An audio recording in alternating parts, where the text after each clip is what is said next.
There are so many do's and so many don'ts for branded video. I think the first thing is do make sure you label the video content clearly as an ad. It might feel editorial and it should certainly be good content, but it should also be labeled very clearly so the audience understands, okay, this is an advert, but I'm still receptive to the content because it's good.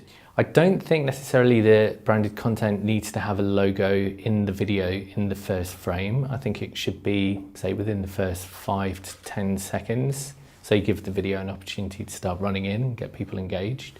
But whichever way it's labeled, it should be consistent so people understand the difference between sponsored content, branded content, paid for content, etc. Don't forget to focus on the narrative. It's really easy to essentially produce a corporate video, but because it's branded content and it's an advert, you've got to work really, really hard to make sure the story is strong and compelling and connects with you emotionally. Don't over-brand as well, not too much product placement. It's really easy to go over the top in terms of branding, logos, product placement, as I say. Just go easy on that, and where you do cut to branding and product placement, it needs to be for the right reasons at the right moment, so it's aiding the story. So be careful with that. In terms of convincing clients that they shouldn't over-brand stuff, it's just a conversation, to be honest, and showing them examples of something that is over-branded and showing them something that is less branded, and ideally correlate that with some stats. So you can see drop-off rates, for example, if there's over-branding. So it's fairly easy to do, and most businesses and brands are pretty receptive to that. Do consider working backwards from the end result. So why are you making the video in the first place? Is it to drive people to an event, to get people to book a test drive, or to make a purchase? Look at that end result and work backwards from that. What things do you need to put in place to make that end result happen?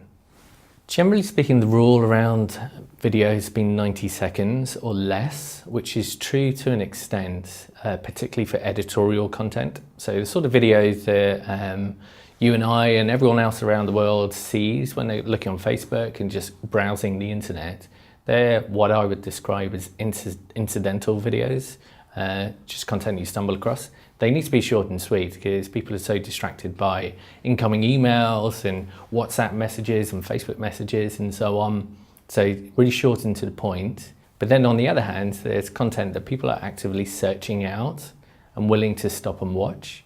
For example, TED Talks, for example, even Netflix, Facebook Watch, etc. That content can be a lot longer, even documentaries, 10, 12, 15 minutes long. I think it's a mistake to think that the same video will work across lots of different platforms. They may be similar, but they should really be reversioned. So Facebook, for example, is well known for running their videos mute, albeit that's slowly but surely changing. So that should be a slightly different approach to YouTube, for example. So it's a mistake to think that you produce one video and it's the same on the client's website, on a publisher's website, on Twitter, Instagram, Facebook, and YouTube. If you're an agency or a publisher or even a brand, you don't necessarily need to have your own in-house video capabilities. Ideally, somebody would be appointed as your video person, so they may just have an interest in video. They may have a background in video, which would be even better. You don't necessarily need to have huge video teams. Video is big and complicated, and you've got motion graphics and editing and producers and aerial filming and so on. You can't have all of those people in-house. Or if you do, it's going to be really, really expensive.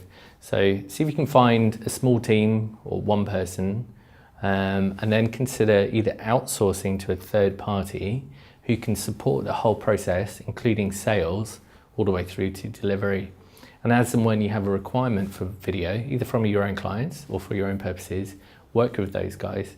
And then you get the benefits of having your own video team without the ongoing overheads.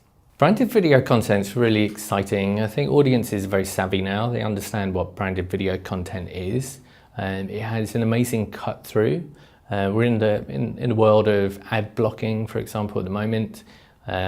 People are kind of fed up with pretty average advertising. So this is a way of conveying a brand message in an advert in a way that consumers are receptive to. And that's why it's gone from 0 to, I think, $118 billion in 2017.